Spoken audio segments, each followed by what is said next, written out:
fellow Airsoft nerds. I'm James, or Caber as the cool kids like to call me on the Instagram, and we are nearing that $10,000 pot of gold at the end of this sweet KWA rainbow in this KWA Fight Night 4.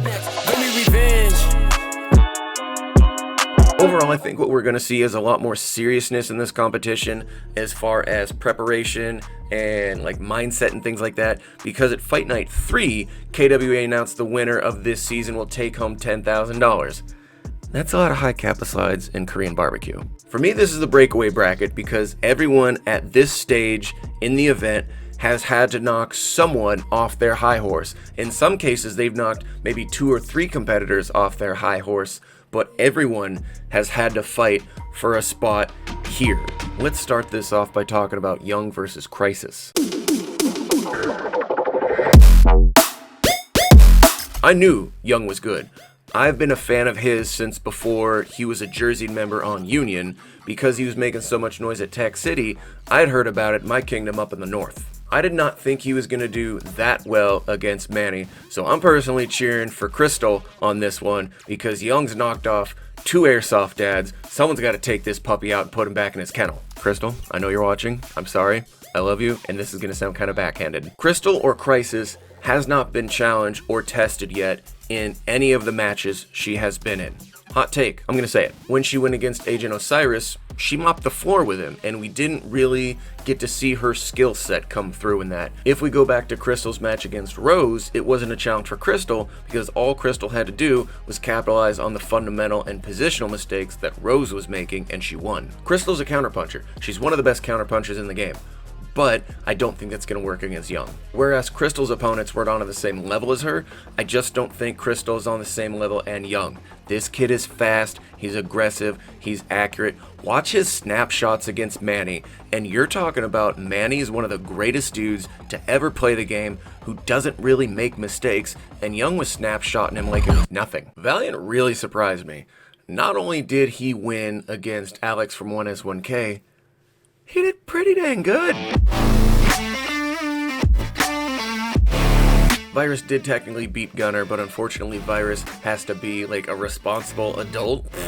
So Virus isn't able to compete, which means that Gunner gets to rise to the occasion. Gunner's loss to Virus was the first loss Gunner faced this season, but real competitors find humility in defeat and come back stronger, and Gunner is absolutely a competitor. Gunner was much more defensive in this match, where we usually see him be very aggressive and offensive.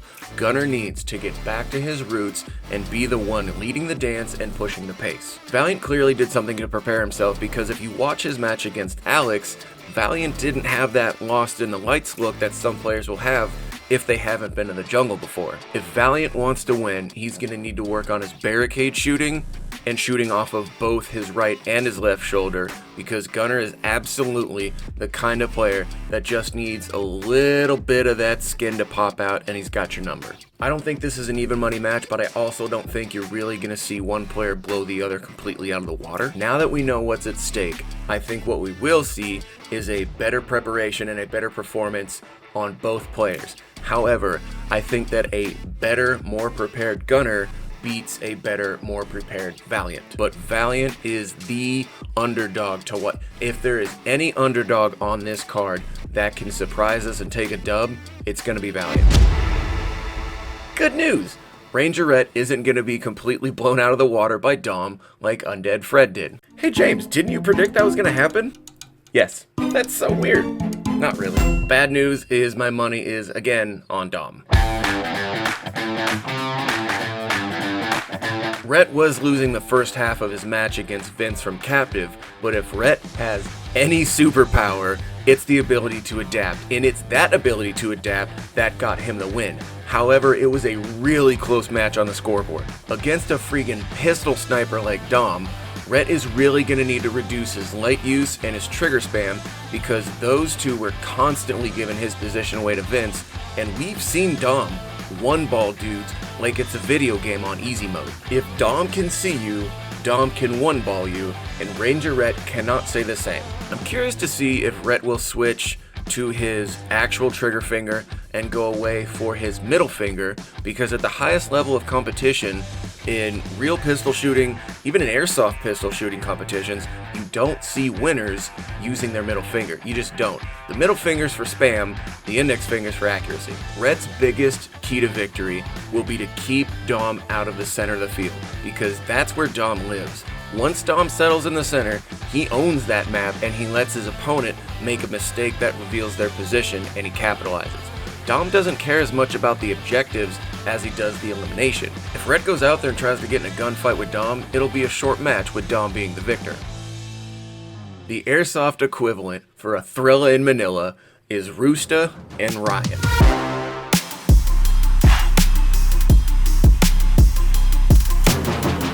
Bro, who cares who wins or loses? I just want to see these homies be themselves on the field. Ryan we already know about, alright? Big heart, big silly, big booty. Rooster typically has two different personalities as a player. He's either the entertainer or he's the professional athlete. If we go back and watch Rooster's match against Undead Fred, well, that was Rooster the entertainer. If you go back and watch his match against Joey, well, that was athlete Rooster. Pressure, changing positions, high rate of fire, high rate of movement. That Rooster, athlete Rooster, is friggin' dangerous. This one's gonna break my heart, but I have to take Rooster by a significant margin. Ryan will be able to score some quick points off the break, but Rooster's gonna capitalize with a lot of eliminations. Thank you for watching. I love all you guys. Thank you for making this so big. I don't know why everyone loves listening to my opinions, but apparently they do. Please also make sure you're subscribed to the KWA's YouTube channel. Don't just wait for the videos, subscribe to it. Also make sure you're checking out the Task Force podcast guys for additional updates, bracket information, and player interviews. Bye!